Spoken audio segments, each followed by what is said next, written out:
Bom dia, alunos e alunas do oitavo ano B.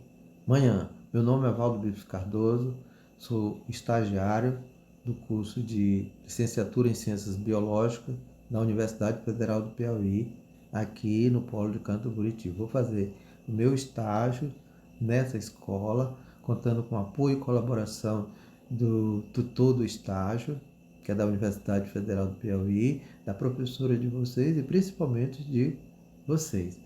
O tema da nossa aula de hoje é conhecendo as unidades que formam o corpo humano, que são as células e os tecidos.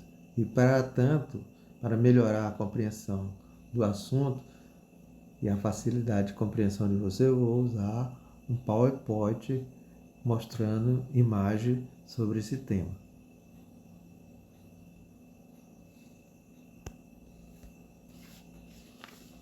Quero que vocês prestem atenção nessa imagem e vejam as diferenças externas que existem entre os alunos, a nível de pele, cabelo, altura, estatura, essas coisas. Observo que vocês já têm um certo conhecimento do assunto das séries anteriores.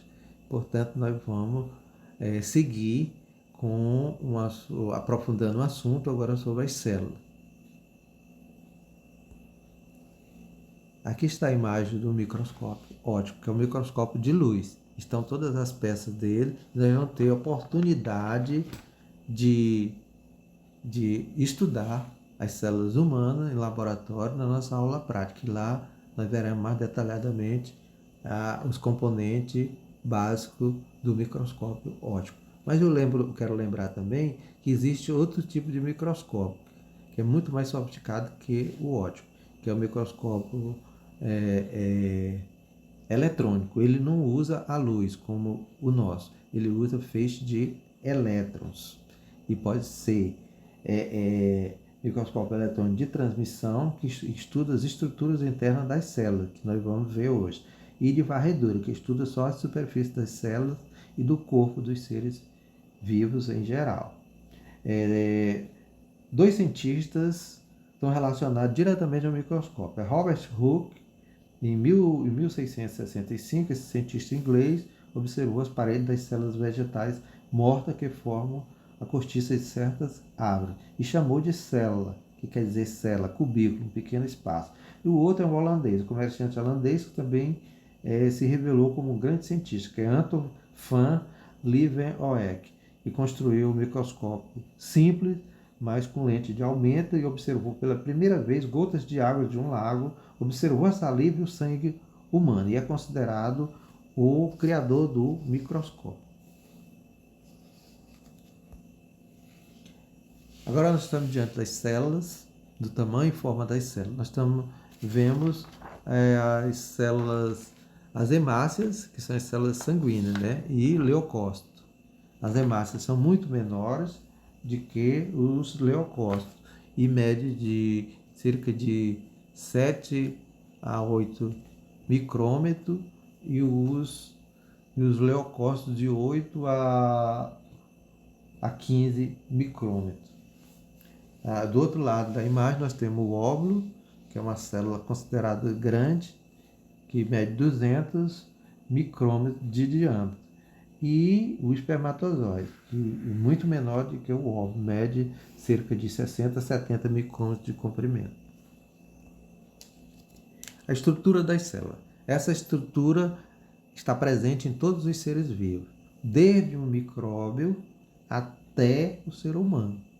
Todos os seres vivos têm essas três partes nas suas células, que é a membrana plasmática, que é uma membrana de revestimento, que ela protege a célula. Só permite entrar o que é necessário para a vida das células, como oxigênio, nutriente, e expulsa da célula ou libera para fora o gás carbônico e as substâncias que já foram utilizadas, que são chamadas de excreta. No meio, nós temos, no meio interno, que é a porção que preenche o interior da célula, está o citoplasma. O citoplasma fica no interior da célula e é formado por organelas que onde se faz presente a água, as proteínas, as enzimas, os carboidratos e os aminoácidos. Essas organelas, algumas são a mitocôndria, retículo endoplasmático, complexo de Golgi e os lisossomos. Já o núcleo é uma estrutura que está mergulhada no citoplasma e controla todas as funções da célula, inclusive a divisão celular. No interior do núcleo, o núcleo é constituído por um envelope chamado carioteca. No interior dessa carioteca, desse núcleo, estão os cromossomos, que são formados por moléculas de DNA. E as moléculas de DNA são formadas pelos genes, que são responsáveis pelas características genéticas dos seres vivos. Na espécie humana são 46 cromossomos, formando 23 pares cada um. Encerrado o assunto das células, vamos para o assunto seguinte, que tem interligação imediata com a célula. Os tecidos, eles são formados por células e também por material extracelular produzido por essas células. Esse material é abundante em alguns tecidos, mas chega a ser praticamente inexistente em outros. Calcula-se que o ser humano adulto de tamanho médio seja formado por aproximadamente 70 trilhões de células, distribuídas em aproximadamente 200 tipos diferentes especializados. Todos os tecidos do organismo humano distribuem-se em 4 tipos básicos, o epitelial, conjuntivo, muscular e nervoso.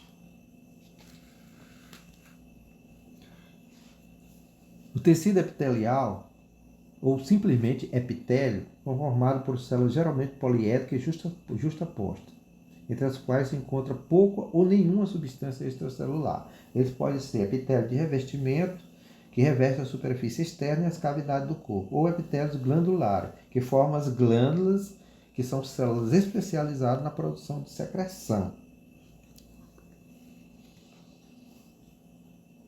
O epitélio de revestimento pode ser epitélio simples pavimentoso, que reveste a superfície interna do vaso sanguíneo, dentre outros. O epitélio simples cúbico, que reveste os túbulos renais, dentre outros. O epitélio simples prismático, que reveste órgãos do sistema digestório, como estômago e intestino, dentre outros. O epitélio pseudo-estratificado reveste a traqueia e a cavidade nasal, dentre outros. O epitélio estratificado pavimentoso reveste a boca e todo o corpo, sendo o tecido mais externo da pele humana, onde recebe o nome de epiderme.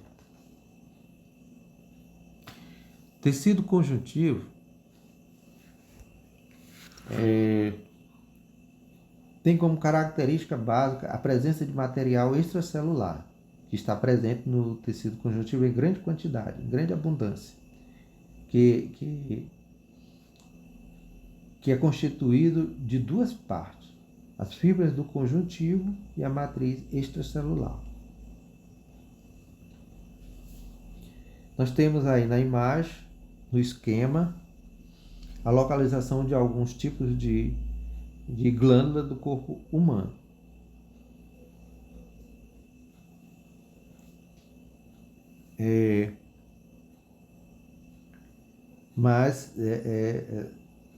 Se tratando do tecido conjuntivo, nós temos o tecido conjuntivo frouxo, o tecido conjuntivo denso, o tecido adiposo, que é um tecido gorduroso, o tecido cartilaginoso, que é mais rígido, e o tecido ósseo, que é o mais rígido de todos.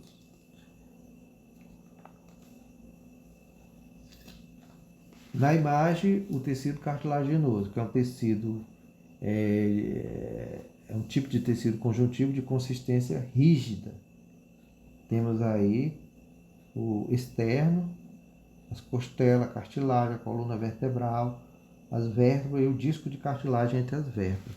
O tecido ósseo é o tecido conjuntivo de consistência bem mais rígida do que o cartilaginoso. É o principal constituinte do esqueleto humano. Na imagem nós temos aqui a caixa craniana, que protege, que é um osso que protege o encéfalo. Nós temos a caixa torácica, que são ossos que protegem os pulmões e o coração. E nós temos as vértebras que protegem a medula espinhal. O tecido muscular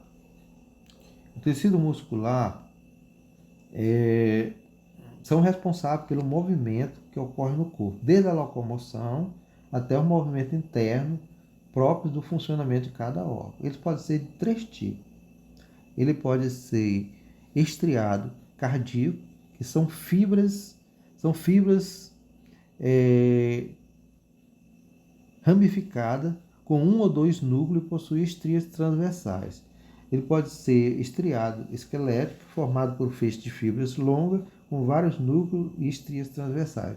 E pode ser não estriado, também chamado de músculo liso. É formado por fibra com apenas um núcleo e sem estrias transversais. Por último, nós temos o tecido nervoso, que é formado por 2 tipos de célula, sendo a matéria extracelular praticamente inexistente. As 2 células são os neurônios e as células da glia. Os neurônios são células especializadas em receber e transmitir impulsos nervosos. Já as células da glia, ou células gliais, que pode ser assim chamado também, elas se relacionam com as funções de sustentação e nutrição dos neurônios. A referência que nós usamos para elaborar e executar a nossa aula foi da Sônia Lopes. Agora, nós vamos retomar o nosso assunto inicial sobre o questionamento que fizemos sobre as células e o tecido.